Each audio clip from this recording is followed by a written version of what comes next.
जय महाराष्ट्र मंडळी. भारताची अर्थव्यवस्था सध्या जागतिक अनिश्चिततेच्या काळातून जात आहे. मध्य पूर्वेतील भूराजकीय तणाव, कच्च्या तेलाच्या वाढलेल्या किमती आणि वाढता आर्थिक दबाव यामुळे केंद्र सरकारसमोर महसूल उभारण्याचं मोठं आव्हान निर्माण झालेलं आहे.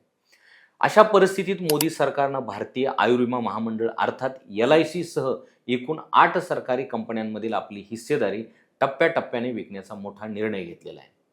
सरकार हा निर्णय का घेत आहे, कोणत्या कंपन्यांमधील हिस्सा विकला जाणार आहे, याचा सामान्य नागरिक, LIC पॉलिसीधारक आणि शेअर बाजारावर काय परिणाम होऊ शकतो आणि सरकारला यामधून नेमकं किती महसूल उभारायचा आहे, आजच्या व्हिडिओमध्ये आपण या संपूर्ण विषयाचं सविस्तर विश्लेषण पाहणार आहोत. नमस्कार, मी PK भांडवलकर आणि तुम्ही पाहतात सत्ता मंच. बातमी नव्हे तर बातमी मागचं विश्लेषण.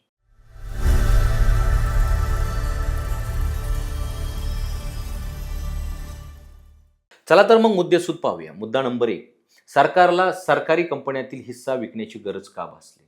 मंडळी, गेल्या काही महिन्यांपासून जागतिक स्तरावर आर्थिक अनिश्चितता कायम आहे. मध्य पूर्वेतील युद्धजन्य परिस्थितीमुळे आंतरराष्ट्रीय बाजारात कच्च्या तेलाच्या किमती मोठ्या प्रमाणात वाढल्या. भारत आपल्या गरजेपैकी सुमारे 85% कच्चं तेल आयात करतो. त्यामुळे तेल महाग झालं की त्याचा थेट परिणाम केंद्र सरकारच्या आर्थिक तिजोरीवर होतो.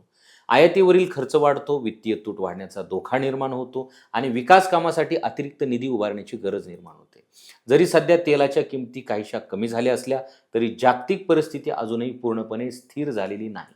त्यामुळे भविष्यात पुन्हा आर्थिक दबाव वाढू शकतो.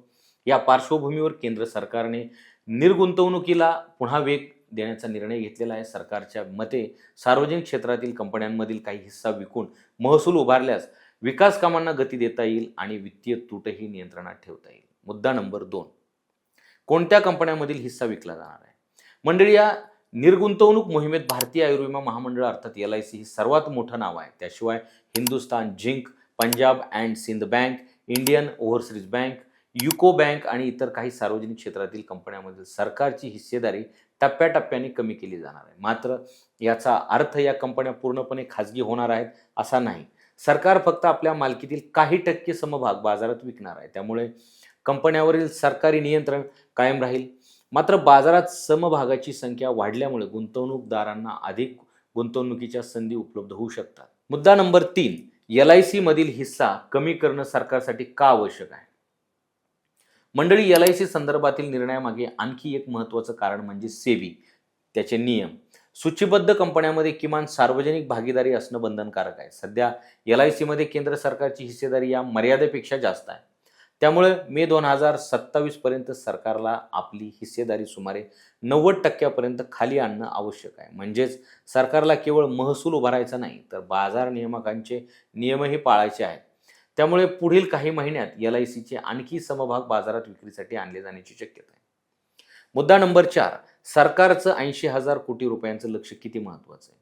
मंडळी, चालू आर्थिक वर्षासाठी केंद्र सरकारने निर्गुंतवणुकीतून तब्बल 80,000 कोटी रुपये उभारण्याचं लक्ष्य निश्चित केलेलं आहे. एप्रिल ते जून या पहिल्या तिमाहीतच सरकारने सुमारे 16,500 कोटी रुपयांचा निधी उभारलेला आहे. मात्र अजूनही मोठं लक्ष्य गाठायचं बाकी आहे. त्यामुळे पुढील काही महिन्यात सरकारी कंपन्यांमधील समभाग विक्रीचा वेग वाढण्याची शक्यता आहे. या निधीचा वापर पायाभूत सुविधा, विकास कामं, सामाजिक योजना आणि वित्तीय तूट कमी करण्यासाठी केला जाऊ शकतो. मुद्दा नंबर 5, सामान्य नागरिक, LIC पॉलिसीधारक आणि गुंतवणूकदारांवर याचा काय परिणाम होईल?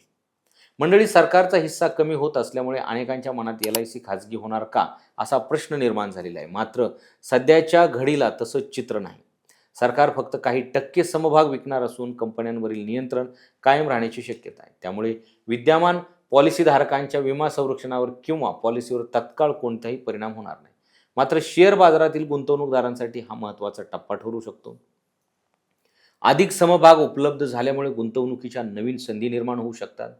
दुसरीकडे बाजारातील परिस्थिती प्रतिकूल राहिली तर समभागाच्या किमतीवर दबावही येऊ शकतो. आता पाहू मुद्दा नंबर 6, सरकारसमोर कोणती मोठी आव्हानं आहेत? मंडळी, सरकारला निर्गुंतवणूक यशस्वी करण्यासाठी अनेक अडचणींचा सामना करावा लागू शकतो. सध्या जागतिक अर्थव्यवस्था अस्थिर आहे. युद्धजन्य परिस्थिती, महागाई, व्याजदर आणि परदेशी गुंतवणूकदारांची सावध भूमिका यामुळे शेअर बाजारात मोठे चढ उतार सुरू आहेत. त्याचबरोबर आगामी काळात अनेक मोठे IPO देखील बाजारात येण्याची शक्यता आहे.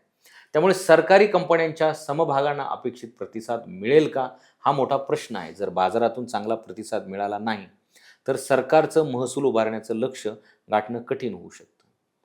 मुद्दा नंबर 7, भारताच्या अर्थव्यवस्थेवर याचा पुढे काय परिणाम होऊ शकतो. मंडळी, जर सरकारला नियोजनाप्रमाणे निर्गुंतवणूक करण्यात यश आलं तर वित्तीय तूट कमी होण्यास मदत होईल. सरकारकडे विकास कामासाठी अधिक निधी उपलब्ध होईल आणि अर्थव्यवस्थेला चालना मिळू शकते. मात्र दुसरीकडे बाजारातील परिस्थिती प्रतिकूल राहिली किंवा समभागांना अपेक्षित प्रतिसाद मिळाला नाही तर सरकारला महसूल उभारण्यात अडचणी येऊ शकतात. त्यामुळे ही निर्गुंतवणूक मोहीम केवळ सरकारी कंपन्यांच्या समभाग विक्रीपुरती मर्यादित नसून भारताच्या आर्थिक धोरणाची आणि आर्थिक व्यवस्थापनाची मोठी परीक्षा मानली जात आहे. मंडळी, या संपूर्ण घडामोडीतून 3 महत्त्वाच्या गोष्टी समोर येतात. गोष्ट पहिली, जागतिक आर्थिक अनिश्चितता आणि वाढता आर्थिक दबाव लक्षात घेऊन केंद्र सरकारने निर्गुंतवणुकीला पुन्हा वेग देण्याचा निर्णय घेतलेला आहे. गोष्ट दुसरी, LIC सह 8 सरकारी कंपन्यांमधील हिस्सा विकून सरकारला 80,000 कोटी रुपयांचा महसूल उभारायचा आहे. तर काही कंपन्यांमध्ये सेबीच्या नियमांचं पालन करणंही आवश्यक आहे. आणि गोष्ट तिसरी, या निर्णयाचा परिणाम सरकारी कंपन्या, शेअर बाजार, गुंतवणूकदार आणि भारताच्या अर्थव्यवस्थेवर पुढील काही महिन्यात स्पष्टपणे दिसून येणार आहे. मंडळी, आता तुम्हीच सांगा, सरकारने सरकारी कंपन्यातील हिस्सा विकण्याचा निर्णय योग्य आहे का, असं तुम्हाला वाटतं का? निर्गुंतवणूक भारताच्या अर्थव्यवस्थेसाठी फायदेशीर ठरेल की तोट्याची? तुमचं मत आम्हाला कमेंटमध्ये नक्की कळवा आणि अशाच अपडेटसाठी सत्तामच्या चॅनलला सबस्क्राईब करा आणि इन्स्टा पेजला फॉलो करा.